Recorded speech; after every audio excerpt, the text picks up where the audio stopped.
Good evening, everybody. Welcome to another Tuesday night edition, or Tuesday night live edition of the AFL CrowCast. Great to have you all along with us. Unfortunately, the anchorman himself, Fiend, is not feeling particularly well tonight. He's got the lurgy, so he'll be out of action tonight, and I'll be deputising for him. Of course, we've got our usual ragtag of panellists to join us to have a chat about all things AFL and the Crows. And we've got, of course, Donkey, Macca and Nikki. How are you all tonight? Travelling well. Going well. Yeah, not too bad. Well, you don't sound very are you enthusiastic? You don't sound very enthusiastic tonight. I've been just wrestling. Pump up. I've been wrestling with toddlers for the last 45 minutes, so I'm just refinding my right donkey mental space. And I bet you lost.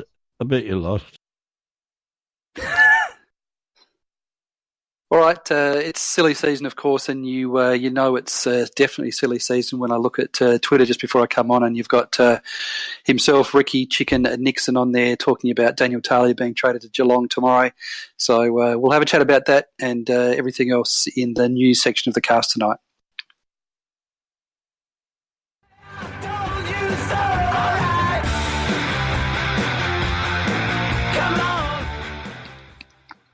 Nikki, do you want to roll with the news? Should we just ignore Nixon? He seems to be on a bit of a bender right now. Yeah, I think maybe ignore that one, I reckon. Yeah, I think that's... yes, please. He's pulled that from somewhere. So we actually have some Crows news. So we decided to help a Pick 68 go for a nice little trip around Australia. It started at North Melbourne, it went up to the Gold Coast, it then came to Adelaide, and it's landed back in Richmond. And for that well-travelled Pick 68, we finally got Tyson Stengel onto our books under a 3-year deal, I understand. And he looks like a nice, from what they were all saying, that he seems to be, we're grooming him to be Eddie's replacement. Yeah, apparently. That seems. Sorry, Macca, you go. I was just going to say, apparently he hasn't got amazing speed, but apparently he's got very good reflexes and very difficult to tackle once he's got the ball. And at this stage of his career, he obviously hasn't got a big tank.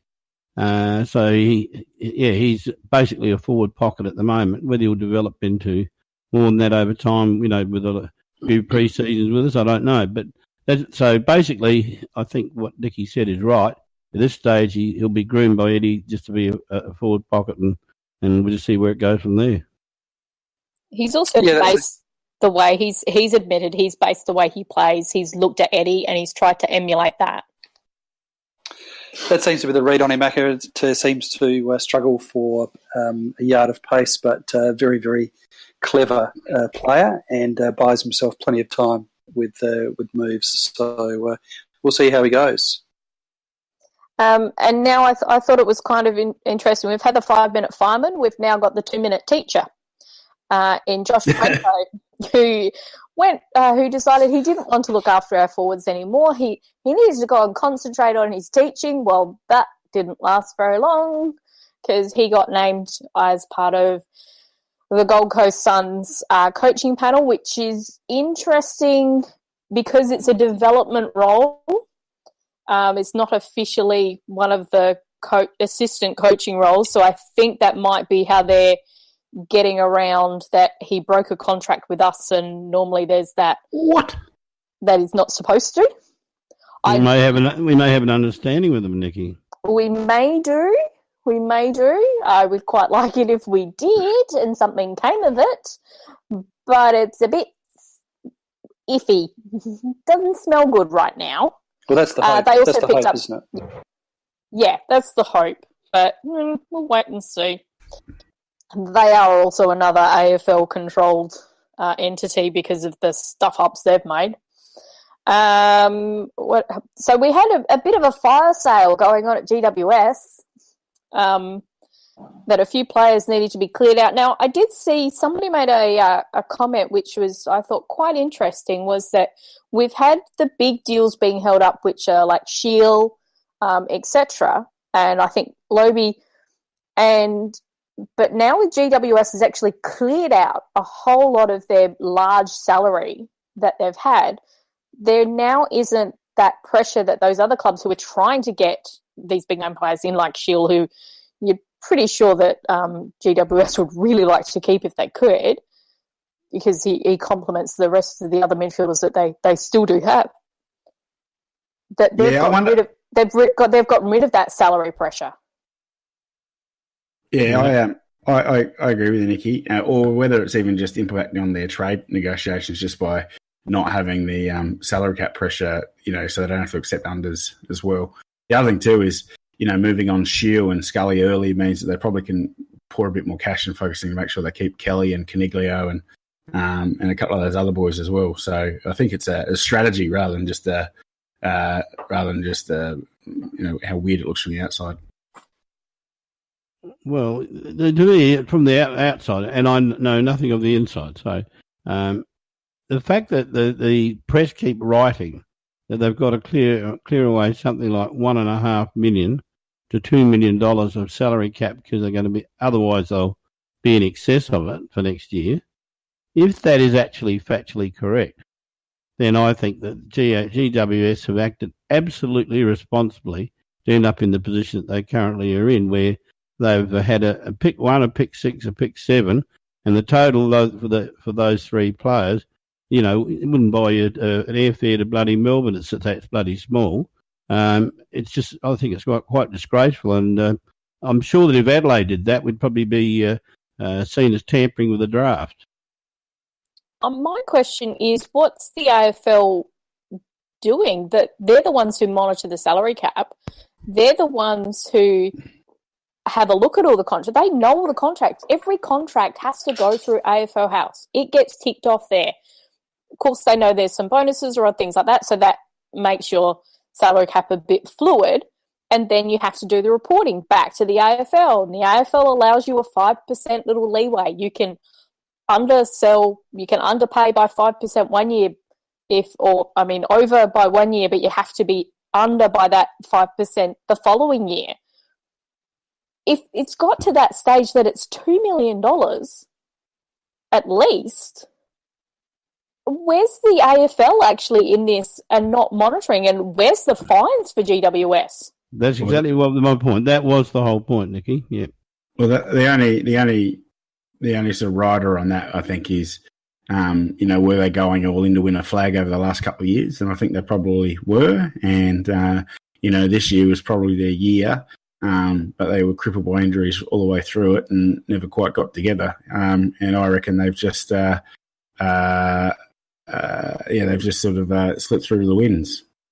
Yeah, I reckon you're right, Donkey. I think that it was going to be one great big crash attempt at it, and come hell, come high water, and we'll worry about the consequences afterwards. And unfortunately for them, they never really got into first gear for that because of the fact that, as you say, injuries are key players for a long period of time. E.g. Scully, one game for the year. They were crippled with injuries, and they kept battling on because they've had such good opportunities for drafting, but they didn't have all their A graders out there. And I think what you said is probably on the money, Donkey. They took a bit of a gamble, knowing that they'd have to take a hit at the end of the year.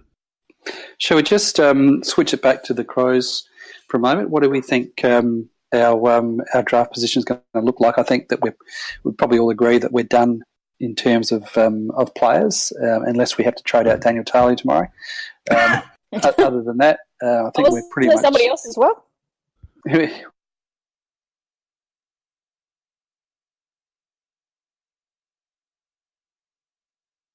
Matty Crouch. Pretty good information that is certainly on the table is Jake Kelly. Now, the reports are that that's not going to happen, but that won't be because we weren't prepared to trade him out. It's because we haven't got offers in. So that's still a day to go. So there's still a potential for a player trade there, but that's a player out. I'm not sure that anybody else is coming in. There was some talk about Sam Mays as part of a potential deal with Pick 5, but I think that the better view now is that he may well end up at Port Power. I'm not sure if you know the story of Sam, that he is seeking a compassionate trade back home. He has some family illness, his mother in particular, and is looking to get back to Adelaide for those reasons, and Brisbane will facilitate a trade back home for him. So it just depends which club he gets to. But I think that we could probably all be agreed that where we are now is down to the draft picks, and I guess the potential to either get involved in the Beams, Neil, Hogan, pick 5, May, pick 5 sort of setup, or whether there's any potential to grab St Kilda's pick or the Gold Coast pick 2 and 3. That's where we're at. What are people's thoughts? Well, an interesting thing about it is that I think you're right in terms of the players coming in. There's obviously no players coming in. It'll be a question of, and I haven't actually caught up with this Talia thing. What did the drunk say? Oh, it was just a tweet from Ricky Nixon tonight, just saying that they'll be looking to trade Daniel Talia out to Geelong tomorrow. And what will we be getting in return for that? Well, we didn't. Funnily enough, he didn't go into that. So, yeah, I think limited information from the old chicken. No, I wouldn't put much cred there. No, I think as you said, I think the player wise we've probably done. And the interesting thing is we've actually applied. Well, we've got 2 potential players coming in because but we've got a grader going out in terms of McGovern. He was definitely a best 22 player and at his best, one of the better players. So you could argue that we're slightly weaker than we were before the draft, and how the 2 new boys coming in, and how draft picks come, that's an unknown at this stage. So on the playing stock that we had last year, we're currently a little bit weaker. So it comes back to what we're going to get out of the draft. Then the big question, as you said, Pete, was do we settle with what we've got, the 4 we've got, which I have no doubt. We've been very good with our recruitment, and I can't see why Ogilvy wouldn't have, he hadn't lost his ability, I wouldn't think. And or do we, which probably will be the case, I think if that big major trade goes through and pick 5 revolves all the way around, it ends up back with Gold Coast, which gives them 2, 3 and 5. And I would think that we would try and say to them, well, look, they'd probably try and maybe trade us. They might trade us pick 5, but we'd be trying to get pick 3 out of them. That'd be the one we'd be trying to target, and they might just do it for the right thing. So we might only end up with 2 or 3 picks in the draft. I will have to have 3. What gets us pick 3, Becca? Well, I mean, I can see, 8 and 13 or 8 and 16, sort of, the 4, 5, but pick 2 and 3, particularly when Gold Coast have been rumoured to be looking to pair, let's say, a Lukosius and a Rosie. The other thing I found out today is that young Burgess that they picked up from Westies in the being able to reserve a state league player. So he's evidently quite a close friend of Isaac Rankin. And so Gold Coast, I'm just wondering if they're this ploy of trying to get friends up there to help beat the go home factor. That makes a lot of sense. Yeah, and they may well do that. They might well do that, which in that case, I still think that they may be open to trading one of those picks if it produces 2 picks, because they really, I mean, Lloyd was totally correct when he said they are probably going to field the worst AFL team ever next year, and they really do need talent coming in there, be it in terms of established talent or draft picks and some very promising, and as many as possible, because they're going to be a very piss-poor team next year, and on paper, unlikely to win any, if many games at all. So I think there is an opportunity is there to get in underneath Port Adelaide and hopefully get. I wouldn't care which one we got out of those 3 boys. Lukosius has his virtues, and Rankin has his virtues, and Rosie has an all-round virtue. So But the question I'm asking is, does 8 and 13 get you 2 or 3? It doesn't get you any of those, not those 3. So how do we get? You were talking about getting 3 off of Gold Coast. How do we get that? I'm talking about pick 3. Yeah. So how do we get it? I think Macca means pick 3 people, don't you, Macca? Or No. We'll have to get one of those. I know we can ask for it. But we've got to pay for it. Yeah, and it might well be 8 and 13. Right. Okay. In fact, it probably would be. You think 8 and 13 gets us 3?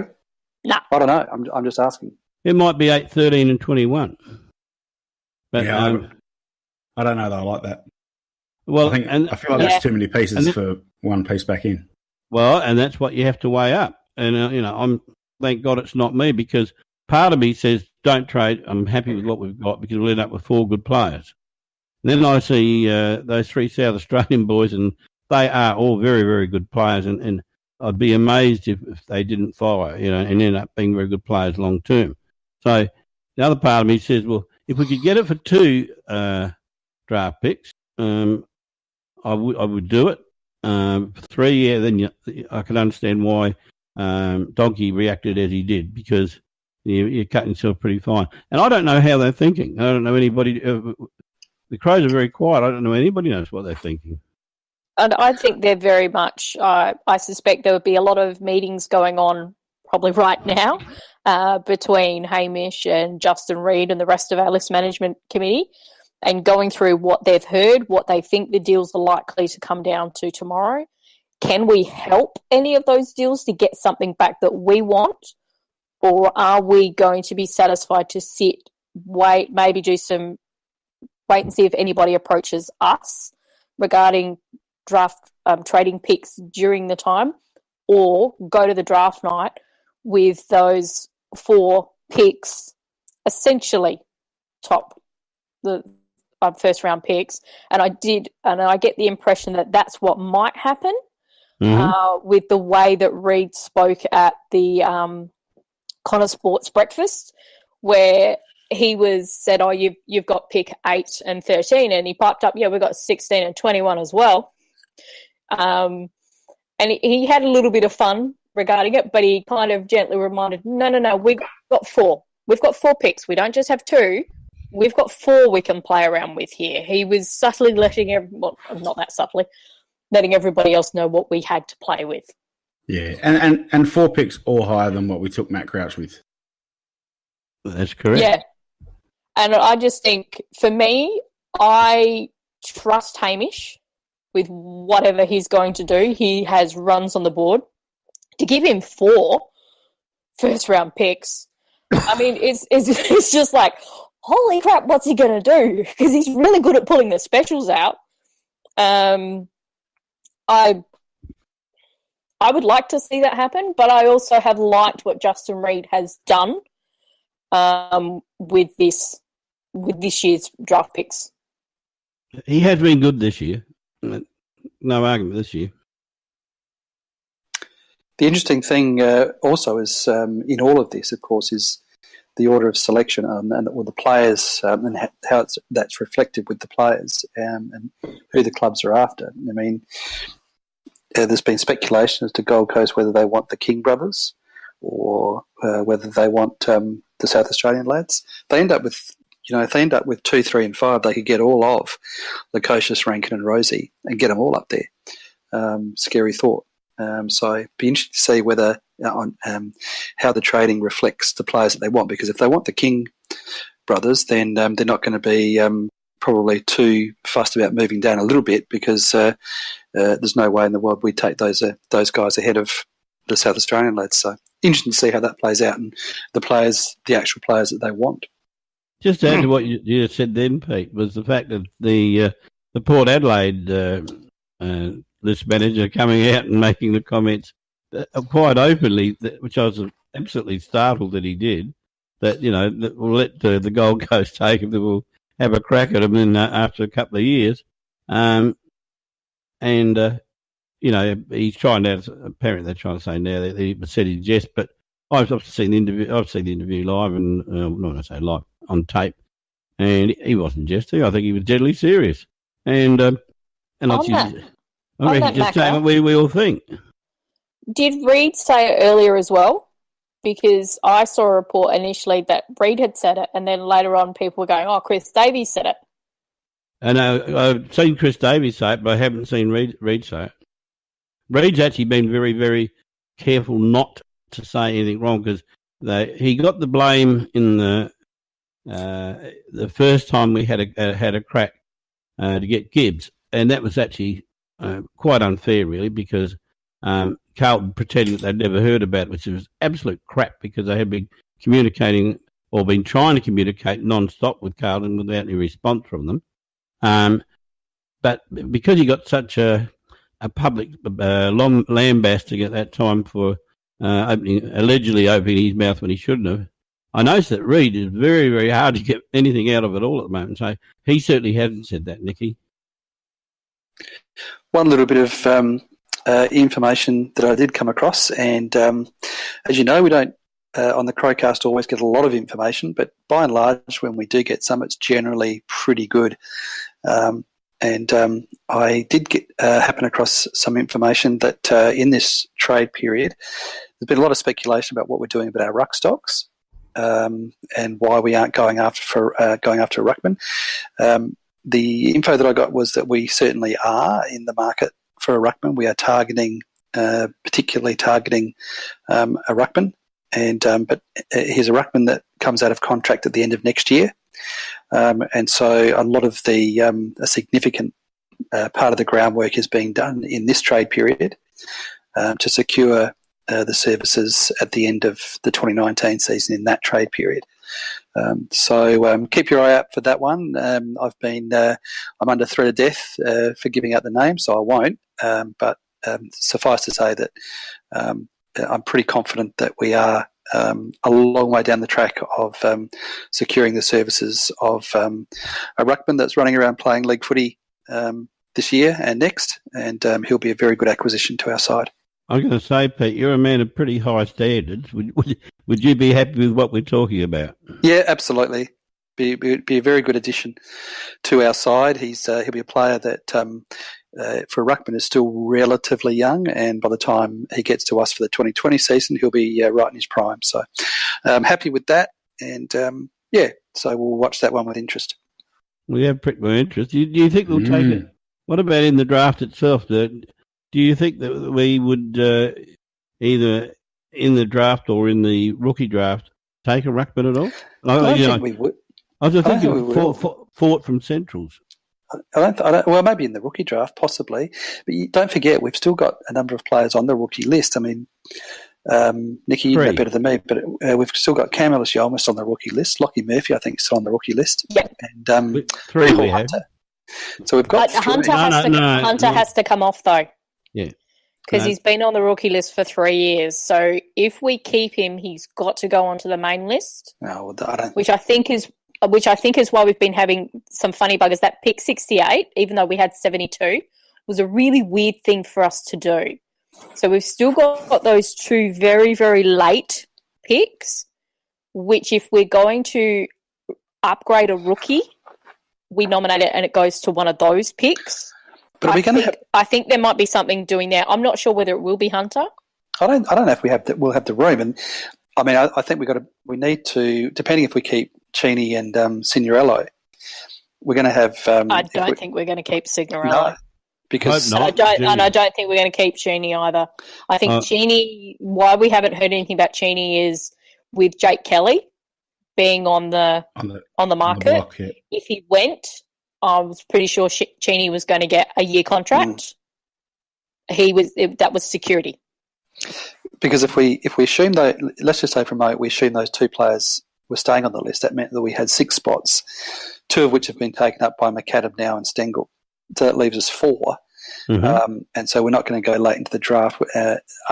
But other than if those 4 draft picks that we have are somehow turned into 3 picks if we can climb up the order. So that's a potential as well. So, but at the moment, those 4 draft picks fill the last 4 spots unless we delist one or both of Cheney and Signorello to open up 2 more spots So you'd think that they would have to upgrade Hunter because otherwise we'll only have O'Brien and Sauce on the list for next year. So and they did mention Himmelberg. Well, yeah, Himmelberg as well, I guess, as a backup. But so I can't imagine that they would get rid of Hunter at this stage. No, Yes. I reckon. I'm not as down on Hunter as other people. I think I think he's a good could actually do footballer. okay. No, I'm not down on him. I just trying to work out. Very unlikely to be. Yeah, very unlikely to be an A grade ruckman though. Very unlikely. But in answer to your question, Mac, I don't think we go to the draft for ruckman. No. Right, because coming back to Signorello, I reckon I would got more chance of growing feathers and flying than he has of staying on our list because to me he just hadn't shown enough to be there. He's just a list clogger in my opinion. No time. Yeah, I have not been. I know there's certain people on the Big Footy board, one in particular, who's very much a G for him, but I've watched him develop and nah. No, he hasn't come along like he should have. His disposal is atrocious, and we've tried to fix it, and we have fixed it a little bit, but it's still well below par. Yeah, well, somebody asked me, do I quack? I hope I don't have to grow those bloody feathers. But no, I just can't see Signorello surviving. And Cheney is just a chance, and I think it all depends on what Pete was saying. You know, how many do we actually end up, how many vacancies we end up, whether we do condense our number of draft picks down, which would mean that it could mean one survives, and that would be Cheney if any of those two survive. Or, as you say, Nicky, whether they promote somebody onto the main list. But Hunter, I think, more likely would be delisted, and nobody's going to go after him. And then if we wanted to keep him around, we could then re-rookie him a third time if nobody else takes him when we do the rookie draft. I don't think we're allowed to. What does everybody think? What does everybody think of the new live trading coming in? I was keen to get everybody's thoughts on that. Obviously, once the trading period closes at 8:30 tomorrow, the trading of players stops, but draft picks can still be traded right up until the call of the draft. How do you think that's going to operate? And Kane Corn said last night he thought that we were a Monty to be involved in live trading of draft picks. We and Port Adelaide would be the most two likely teams, and Port Adelaide have actually weakened themselves so much. I don't know whether they can afford to weaken themselves much more because with pick 6, even if they didn't get one of the South Australian boys, they would get a good draft pick, a good player of quality at that position. They're talking about the Magnificent 7 or something at the top that are cut above the rest. And if that is the case, and history shows that so many times the people that are nominated to be in the top 10 and they regard the best 10 prove not to be that. But, not all of them. It could only be the Crows in a year of having a Magnificent 7 that we have Big 8. That's very Crows-like, isn't it? Very Crows-like. Yeah. We might get another Van Burlo. Well, look, if all the rubbish you can be in Burlo, how many games did the boy play? He played 200 on, didn't he? He did. And he was, okay, he wasn't a star, but he was still a bloody good AFL footballer. And a very brave one at that too. Oh, God, yes. I remember him breaking his collarbone up at Brisbane. I was at the game where he did it, went in for the sideways bump, broke his collarbone, grabbed it, but then realised that there were two Brisbane players and the ball was still there. He went for the ball, handballed it out, grabbed his shoulder again, and then ran off and went, I kind of can't lift it. No, he copped the lot in his latter years, VB, but, I think overall he was reasonable. PJ raises a good point, though. It won't be just necessarily ourselves in Port Adelaide because he thinks that maybe in the 40s and 50s teams will see a player at 20 on their list that slip past to 40 and they want to nab them. Yeah. So, and that is quite possible, PJ. I think, it is a good point. Yeah, I watched a fair bit of NBA drafting, and that's quite often the 20 through to 40 range that sort of seem to move around a bit more because it's where the value picks are. So I think it'll be there. I think it's also interesting the way that we've set ourselves up. With Hunter, Sig, and Cheney all possibly playing or possibly on the block, and it just depends on whether we can actually exercise. If we take 4 picks of the draft, then a couple of those boys are not playing for us next year. And if we trade them all up for 2 and 3, then I don't see then those boys sort of get a bit of a reprieve. I think that's the strategy. At least we haven't spent all our bungers in the first half an hour. It's pretty weird, isn't it? If you're a professional footballer and you're trying to make plans for your career, and you've got to sit there on draft night and watch the TV with a calculator and work out how many players your club's going to pick and what ends up happening, and knowing that if there's more than a certain amount that are picked, that must just mean that I'm off the list. It's pretty difficult night watching TV. Well, just on a slightly different long, because it's just that first round. So if we still have pick 21, they get to the end of the first round and we're like, oh, okay, pick 21. We kind of know possibly who we're going to go for, and it's just going to stop. Is that all they're doing on night one? Just pick on the first round? And it's a long telecast as well. So I think the AFL is going to want all this sort of trading going on, except there's only apparently 5 minutes. And I'm like, well, how can you just do round 1 with such a long telecast that's scheduled when there's only 19 picks going to happen? There are going to be a lot of advertisements for, I reckon Macca's will launch a new burger. We'll have some invites to health spas. There'll be, we'll have, 15-minute diatribes from Sam McClure. It's going to be fantastic. Talking about Macca's, I was just going to say, I went to Macca's for the first time yesterday for a couple of years. It'll be many years before I go back again. Well, I don't know what ever made me go there. It was horrible. Just on the chat to PJ Crow saying that Trade Radio have just tweeted out #megadeal. So that could be on the cards. And Moyley saying about pick 5 going around the country, I agree with you. We would like to see some frequent flyer points attached to pick 5. I reckon it's going to go all the way around. And my great fear is that it will end up on the Gold Coast plate. And with 2, 3 and 5, they will quite easily be able to wrap up our 3 South Australian stars, which would be a real kick, but that may be the way it goes. Well, if you're going to get them to go to any club, though, it's if the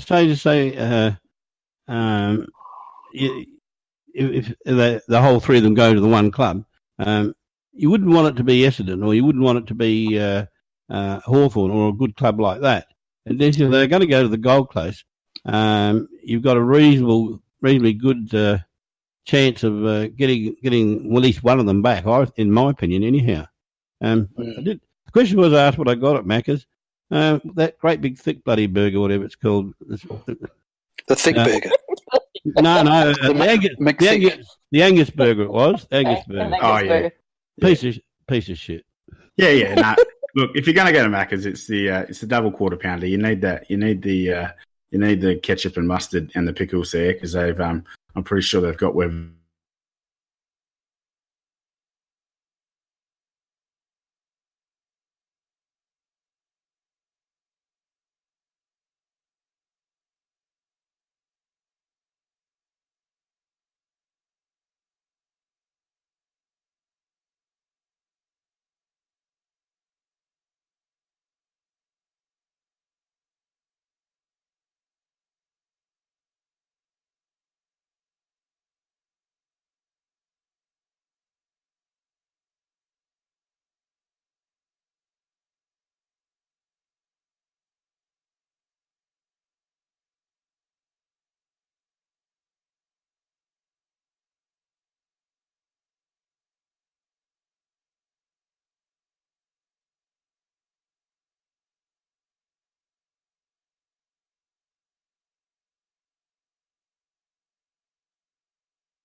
That's a nice indictment on them. There's different rumours going on about Hogan and Freo, what Melbourne want. then you've got Lobie that's supposed to also somehow get over there.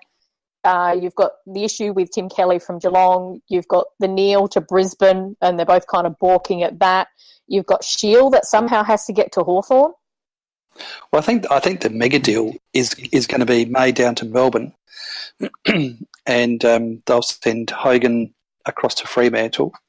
Fremantle will send Neil to Brisbane for 5, and then 5 will go back up over to Melbourne to pay off for Hogan, and then 5 goes from Melbourne to Gold Coast to pay for May. PJ's saying the Age are reporting that Port Adelaide have pick 5. That's horrible. That's horrible if that's true. That would just about cause me to pull the plug out tonight if that's the case. That is a bad result for us if that's the case. PJ, if you can post anything else from that Age article, I'd be grateful, mate. But I'm reading it now. It must be 6 and 10 or something like that, hey? Jesus. Well, he's saying that definitely say they've got it. So here is what they Neil will become a Lion that sends 5 and perhaps another pick to Fremantle. Then Hogan will part with Hogan for 6 and 23 and pass that selection on to Gold Coast for May. So they end up with 2, 3 and 6. Wingard will go to Hawthorn in exchange for Ryan Burton and 15 and possibly something else. Port eventually ending up with pick 5 and losing pick 6. They would also receive pick 15. They would somehow still receive pick. I think they'd have to use pick 15. I don't know. Have they lost pick 10 though? They must have lost pick 10 as well. They would have to lose pick 10. Then Lobs moved to Fremantle, bring the Giants to the deal, but this appears contingent on Collingwood acquiring Beams in a trade that would let the Nines pick 18. Wow. So Brisbane apparently demanded 2 first-rounders for Beams and they want them both this year. And they're not going to give any second-round picks back. So they gave up pick 5. They gave up pick 5 to get Beams in the first place. So it's not like they didn't pay even though we wanted to go up there. Like it's outrageous that Collingwood think they can get away with not doing it. So that'll get Port Rosie, unless we can get 4. Correct. Yeah. Yeah, I know that they're hard on for Rosie and Rankin. But that's the thing, is if we know who some of the other ones are picking, etc., that's when your conversations that you've been having with St Kilda about getting 4. And so somehow that will guarantee them still getting Max King and nobody else getting him. So PJ says they've sent Homsch and pick 6 for pick 5.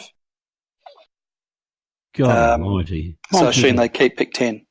So that it's only a 1 pick upgrade, but so pick 5 will have cost them Pittard. Sorry, mate. Pick 5 would cost them Pittard, Polek, and Homsch. Yeah, that's ridiculous for one player. Wow. Well, Peter, I don't know. Homsch couldn't make their side this year. Yeah. Oh, here's interesting. PJ Crows, TLA Sports Management control basically all of the players involved in this. Is that Colin Young bloke? Wow. Well, and also, as the DSG says, live trading just becomes real. Yes. Wow. Well, that's good. It's sort of flattened us all a little bit, hasn't it? It has a bit. We've gone very quiet. And it's absorbing, I think. But when you've got a big deal like that, one little part of it falling over can cause a huge spanner in the works. To Gavin Kemp, why is pick 5 so important when they've got 6? Well, it just means that we can't get 5. And so each time Port creep up that draft order, it's less and less of an opportunity for us to get involved in some kind of deal which will land us in front of them. So we're now down to pick potentially pick 4 or pick 3 possibly. Correct. That's all we've got left now. I'm just going to use a different sporting analogy here and hoping this is what's happening for us, which is, when you're and they're doing the cycling and the sprint races and the velodromes there, and they stop and then they edge and one go and whoever goes first sort of has the disadvantage because they've got the other person can roll out behind them. Hopefully that's what we're doing right now. We're waiting for them to spend all their capital and then we sweep in right at the end. Yeah, ever the eternal optimist, Donk. But as you've said, Donkey. Okay, we've been seduced by the fact that there's these really good South Australian players, but there's still other quality players in this draft. No, but that's the height, Nikki. That the thing is that there's always this argument about, do you take best available talent, or do you look at a homegrown player and negate the risk of the go home factor and get perhaps a bit lesser talent to offset the go home factor? And this year is one of those just once in a decade year where the talent equals the negation of the go home factor. It's all rolled into one. So there's no question on the talent. They are at the absolute high end of the talent order. Not only that, but they're South Australian, and so there's no, if we've fluffed this, then there's no getting around the fact that it's a real missed opportunity. Well, there's no doubt about that. It is, but what would we have had to have sold to get it? Because as Donkey said, they've sold Wingard, they've sold Polak, they've sold Pittard, they've sold Homsch. Yeah, but Homsch decent players. All they're doing is getting rid of depth. They're just pairing off depth. Yeah, but they don't have depth. We know they don't have depth. They got rid of actually first quality players. They got rid of young first quality players. They've got old. Homsch and Pittard barely played last year. Yeah, there's nothing lost injured. there. Nothing lost there. Yeah, but in their side, that was actually some of their quality, unfortunately. No, the quality... It shows you what their depth is actually like. They've had to get rid of a whole lot that I don't think we would have been happy with. So if you think Polak, so who's his equivalent? McGovern, probably. Side that we've given rid of. McGovern, it could actually be Atkins. No, Polak's a little bit higher up than that, I think. He was probably... So... Seedsman fully fit, or a Smith if he was playing on the wing? Would you be happy with Smith being? No, I wouldn't. Shunted out. No. And if I was Port support, I certainly would not be happy about losing both the two top players that they have, and getting only one good player back for it. So I don't think they may have won this. I've got the bigger penis than you have type thing, and they may get the South Australian boy, but they may not have necessarily win the war by doing it, because they've lost two very good players and they get one potentially good player back.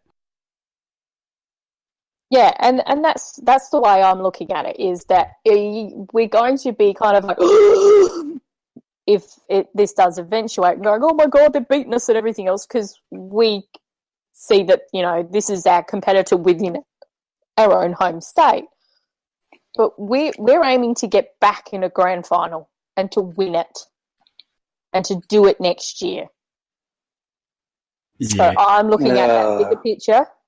Yeah, no, this is... I would wait a little bit further back to see what happens. I'm going to wait until draft night to see what happens.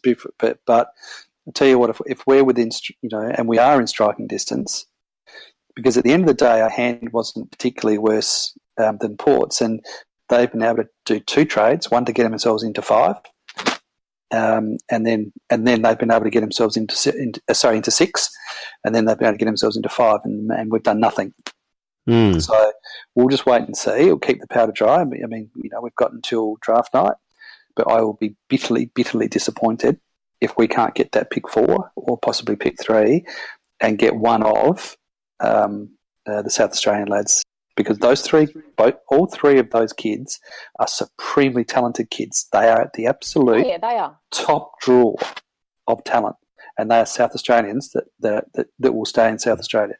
Let's say we do what you said, Pete. Which one would you go for? I'd go out of the 3 of them.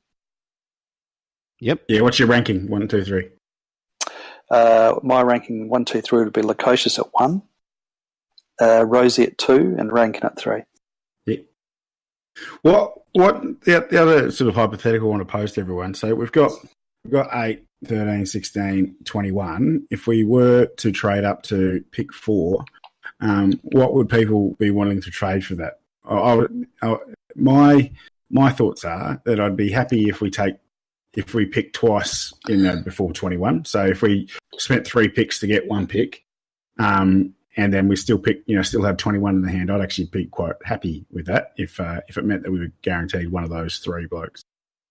So what would you be prepared to give up, say they get a donkey? I'd be prepared to pay 8, 13 and 16 to make sure that we got to 4 or higher. What about you, Pete? Yeah, I'd probably do it. You'd give up the 3? I think so. That way we're still picking 2 kids. Or we're still picking 2 players under in the top 25. Sorry, Nikki, who's Chicken Little? Oh, sky is falling. It's just... No, but someone needs to not be Chicken Little. There was a comment in the chat was that they were appreciating my optimism in what I was saying, and I responded to that while saying that one of us doesn't need to be chicken. You're referring to me, Michael? Because I did say I'm happy to wait until the end of draft to see how it all pans out. It's a general comment we often have on Big Footy where something happens and the whole board just kind of explodes that the sky is falling. Yeah, I was kind of alluding to that overall. I think PJ's right. I don't think Crows would do that trade, Donk. I think they'll take those picks to the draft. But I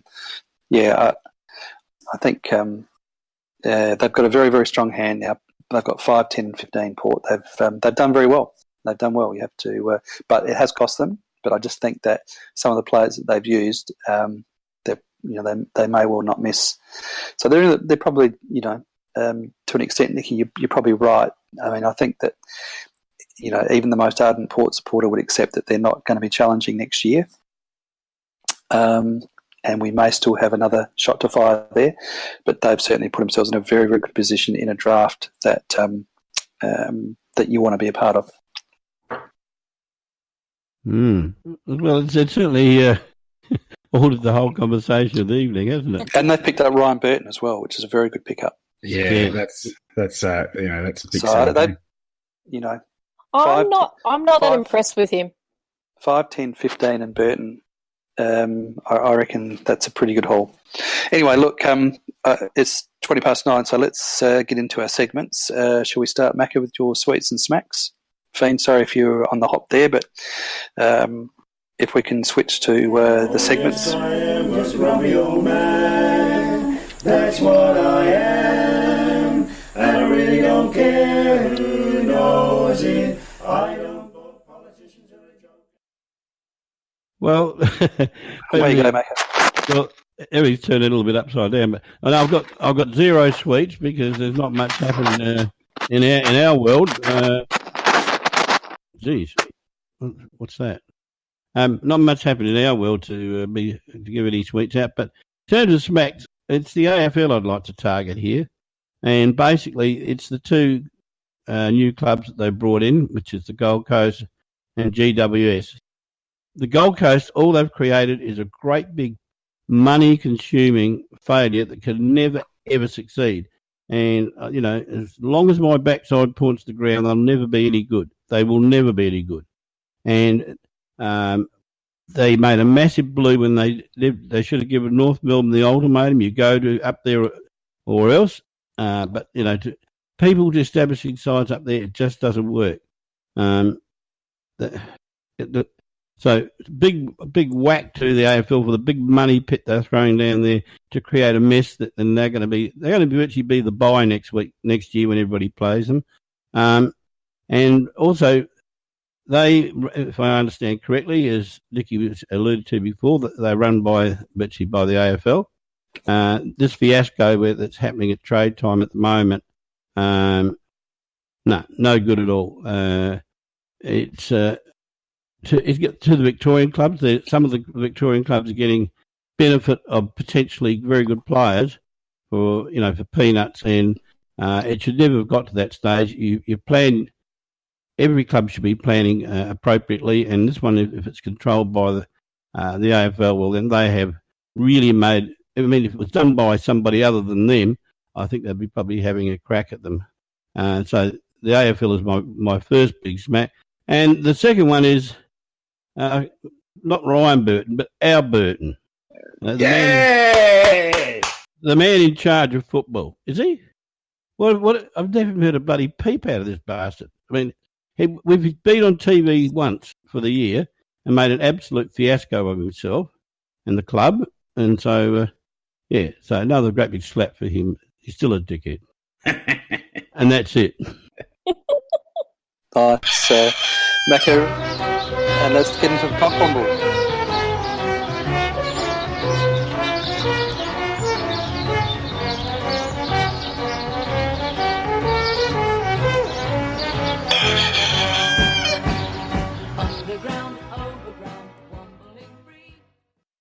I quite liked some stuff I heard from Polak this morning.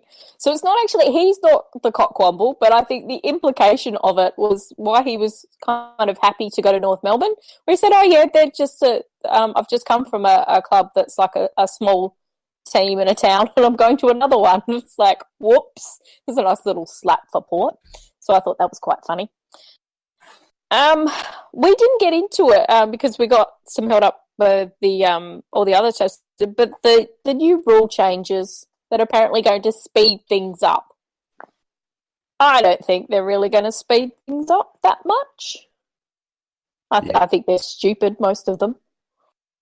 Which ones in particular, Nikki? Oh, you've got to be in certain starting positions at the start of a bounce. Well, they're not going to bounce because most of them are shit at it. Ball up in the centre of ground, centre bounce. That's not going to do anything. Can I make one comment there, Nikki, with the 666 thing? It's going to make winning the centre bounces so critical, though, because people used to have 1 or 2 men loose in defence and running in from the back line forwards, but with the 666 situation, it's going to be very important to win the centre bounces. There's a couple of them I didn't mind. There was the one with they're doing away now with the kick to yourself to run the ball out of the goal square after behind. That speeds the game up. Yeah, that's okay. They've been allowing for years players to consistently go over, even when they're just doing a straight kick out. Silly free to pay in that situation, I think. And the other one I didn't mind was that you can now, if you get a 50-metre penalty, you can now just play on from that. So, you have that silly situation where you've got a player guarding the person being pulled up the 50 metres and they've got to, walk all the way up. Then the zone resets and then quite often it's a penalty on the team that gets the 50 if it's, from the defensive area. Yeah. Now you can just play on. Yeah. Well, for me, the one thing I do like in the SNFL is that 25-metre penalty for things when they are holding up players and deliberately doing so. And we see that a lot with a lot of the 15-metre penalties. It's he's kind of got hold of me, but I'm lying on him and we can't get out. So it's, helping their teammates out. I think it's kind of been positioned to get rid of some of that. Whereas I actually do think the AFL should probably bring in the 25-metre penalty for some of the more minor infractions, but I don't think they will because it's an SANFL thing and there's still that angst there. So I'm with you, Pete. I like that one. But the whole thing about the structures at the start of the game that is going to speed the game up, and it's not. It's, Well, I want to see how many goals Brodie Smith kicks from running out after a point at the SCG. I think it's going to be fantastic. I know. I did love Brodie Smith's tweet. He just asked to check that Rory Laird wants to know if it counts as a stat. It won't. But back to the cockwomble, Nikki. Yeah. Macca, you got a nomination? Probably the Chris Davies comment. At that breakfast. I mean, that's a bit of a doozy. You kind of don't go and do things like that, but it seems to have worked for them because they might end up with pick 5. It might not be cockwomble. I'll nominate the trade talk show on Channel 9 where they regurgitate with the latest. They say the latest. It's about 8 hours old when they put it up there, and they just go through what you could read on the AFL site. Pretty worthless show, I thought. I'm going to chime in with a nomination, seeing as I was on a roll from last week. You did very well last week. For me, this week's nomination goes to Macca. I'll direct this to you, and we'll just leave the other two out of it for a moment. But Macca, if you follow Twitter, no, Pete, don't. If that's what I think it is, there's been discussion offline today about that. Don't. Okay, that's my Womble nomination gone then. Yes. I don't know what it's going to be. No, don't, Macca. No. We'll just leave it at that. Nikki, you're a long-standing member of the cast. I'd absolutely respect if you don't want it spoken about, then we won't speak about it. Any other nominations? DSG thinks the Scully deal going through the end of days.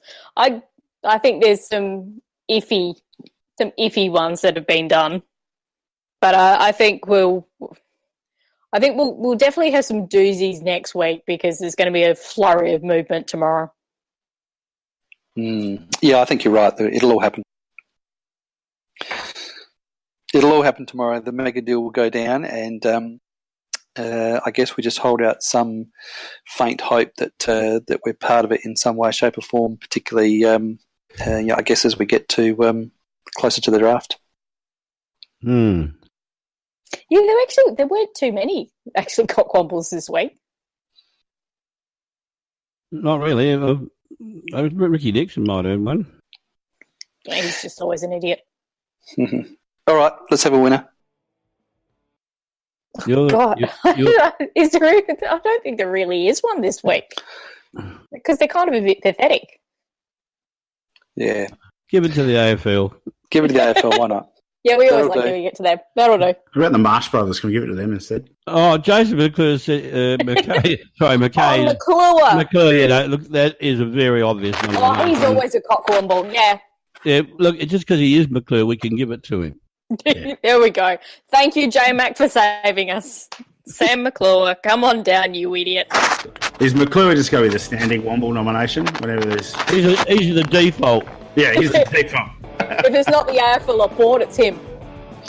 That sounds like the wind-up music. Thanks very much for joining us, everybody. Thanks, Nikki, Donk, and Macca. Appreciate all your comments tonight, and hopefully next week we'll be back with Fiend at the helm. Night, everybody. Yeah. Okay. Good night, all. Night.